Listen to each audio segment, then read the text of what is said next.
बिस्मिल्लाहिर्रहमानिर्रहीम। अस्सलाम वालेकुम व्यूअर्स, मैं हूं होम्योपैथिक डॉक्टर श्रीमती डोगर। आप देख रहे हैं मेरा यूट्यूब चैनल शिफा होम्यो क्लिनिक। नाज़रीन, आज का जो हमारा टॉपिक है वो कॉन्स्टिपेशन के हवाले से है। टॉपिक शुरू करने से पहले आपसे रिक्वेस्ट है, मेरे चैनल को लाइक करें, सब्सक्राइब करें और बेल आइकन को प्रेस करें ताकि हर मेरी आने वाली वीडियो सबसे पहले आपके पास पहुँचे और आप उसे देख के फ़ायदा हासिल कर सकें। तो नाज़रीन, जैसे कॉन्स्टिपेशन का मैंने बताया, ये एक आम मर्ज़ बन चुका है। ये हर उम्र के हर अफराद में जो है ये इसकी अलामात पाई जाती हैं। कब्ज़ जो है ये हमारी बड़ी आंत की हरकत होती है जो रुक जाती है, जिसकी वजह से हमें पखाने की हाजत नहीं होती, या हमारा जो पखाना है वो 2-2, 3-3 दिन ना आए, ये कब्ज़ की अलामत है। या एक दिन में जो हमें वो पखाने के लिए 5-6 मरतबा वाशरूम जाना पड़े, ये कब्ज़ की अलामत है। या कब्ज़ जो है पखाना जो है वो बार बार आए, थोड़ा थोड़ा आए, या ज़ोर लगा के हमें खारिज करना पड़ता है, ये सूदों की सूरत में खारिज होता है, बड़ी मुश्किल से होता है, या अनीमिया करना पड़ता है। तो ये सारी अलामात जो हैं ये कब्ज़ के ज़ुमरे में आती हैं। इसकी वजूहात क्या है? वजूहात में सबसे पहले जो है इस पे हमारा जो लाइफ स्टाइल है वो इसमें जो है अफेक्टेड होता है। उसके बाद हमारे खाने जो हैं, मुर्गन ग़िज़ाओं का ज़्यादा इस्तेमाल करना, शराब नोशी करना या सिगरेट नोशी करना, ये सारी कब्ज़ की वजूहात हैं। ठीक है।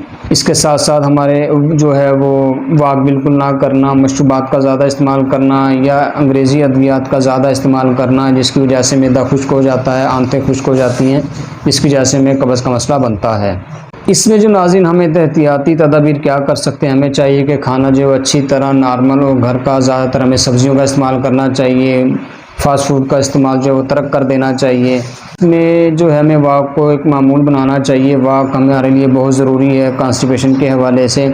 हम अगर सुबह वाक नहीं कर सकते तो हमें चाहिए कि हम जो है वो इवनिंग में वाक लाजमी करें, पानी का इस्तेमाल ज़्यादा करें, और इसमें दूध जो है वो हम कसरत से इस्तेमाल करें ताकि हमारी जो है वो मैदे में और आंतों में जो है वो खुश्की ख़त्म हो जाए।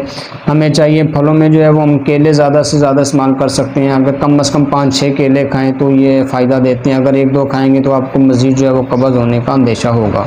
तो इसमें हम जो है वो सेब इस्तेमाल कर सकते हैं, केले इस्तेमाल कर सकते हैं, अंगूर इस्तेमाल कर सकते हैं।